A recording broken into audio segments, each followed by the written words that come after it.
Sasa naona DCI wanaandika barua ati ya kutisha Rigiji.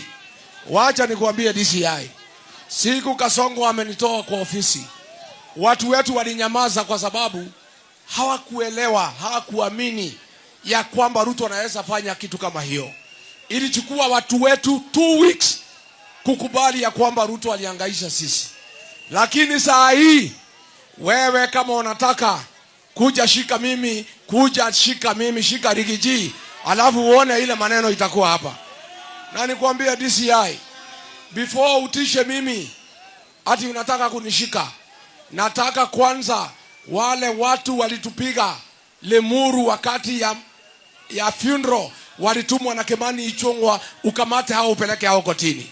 Kabla hujauliza mimi swali yoyote, wale wakora walitupiga Mweki PCA Church, uwakamate uwapeleke kotini.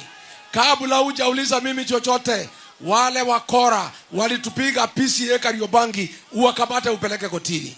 Kabla hujauliza mimi chochote, wale askari 12 walitupiga kanisani ya Wetima CACK, uwapeleke kotini. Kabla hujaniuliza chochote, pesa ya SHA imeibiwa na Adan Duale, umshike umpeleke kotini. Kama hujauliza mimi chochote, ukamate Kasongo kwa kuua watoto ya Gen Z, umpeleke kotini. Hiyo ndio kazi yako. Hapana tisha sisi. Sisi tuko na haki, freedom of expression, na mimi ni mtetezi wa Wakenya. Mkiiba pesa lazima nitatangaza jinyi. Na bado sijatoa maneno. Mimi natayarisha maneno na nauliza Wakenya muendelee kuliletea.